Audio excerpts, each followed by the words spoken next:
Hi everyone, this is Devon from Devon's Spiritual Quest, and this is day 8 of Ethony's 31 Days of Tarot Challenge. And the prompt for today was the most worked deck of 2016, and Ethony said I could choose an oracle deck or a tarot deck, and for me this oracle deck was the one that was most used, and it was used for myself. I didn't really use this for a lot of people, especially at the start of the year. Probably not really till September, October of 2016 did I start using this for others. And the reason being is, as I've mentioned in my previous video, 2016 was quite a tumultuous year. A lot of things happened that didn't go quite to plan. And as a result, I felt like I really needed a very nurturing, healing, and empowering deck. And I've chosen these 3 cards because these 3 cards were my stalker cards. Faith in the process, come to life, and bring into form. And I'm just going to zoom in a little bit. And the first 2 are mostly black and white.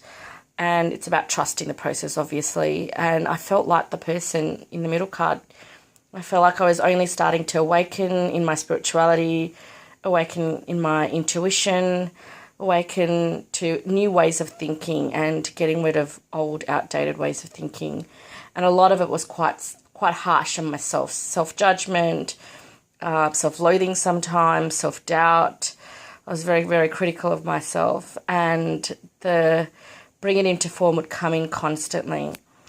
And one of the reasons I loved this deck so much, and I needed it and I had to work with it, was because in addition to the card meaning, I'm just going to quickly show you the deck.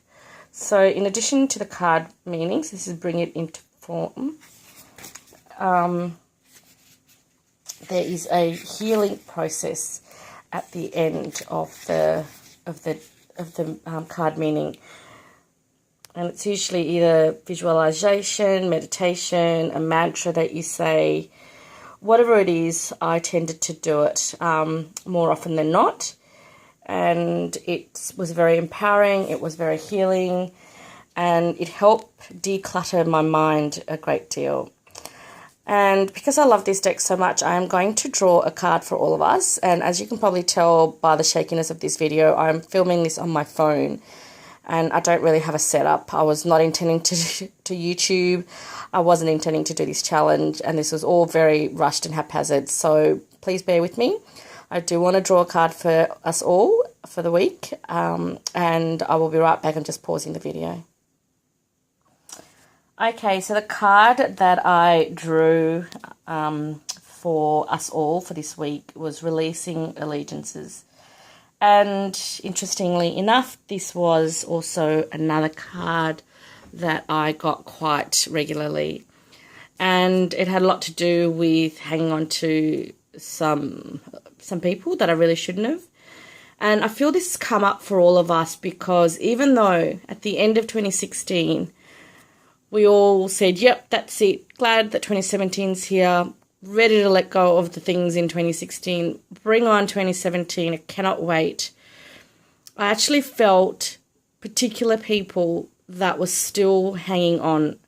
And I myself am still guilty of it. I've come a long way. I've cut a lot of ties. One in particular that was not good for me. But I still find myself still thinking about the past. Still thinking about the connections that were not necessarily great for us, but they were there to teach us something. So my message to us all, and if you need to hear it, great. If this doesn't resonate with you, that's fine as well. I feel like for those that it does apply to, just take a moment this week to pause and reflect on the lesson that that person or that situation taught us, and then let it go. And I know that's easier said than done. I'm still struggling with it. So maybe just journal about why it is that we're still hanging on to that, why that person still keeps coming to mind, what's unresolved. Can these things ever be resolved? Are you ever going to get that resolution? And sometimes the answer is no. You might never know why something happened. You might never know why someone treated you the way that they did. And for me, that's what keeps coming up. It's the why. Why did that happen? Why did they treat me? I trusted them. So I guess it's to come to peace with the fact that you might never know. And I'm still coming to terms with that, and that it's okay to never know. But hidden beneath all of that is a lesson that we learnt from that situation or that person. So that's it, day 6, and a mini reading for the 31 Days of Tarot Challenge.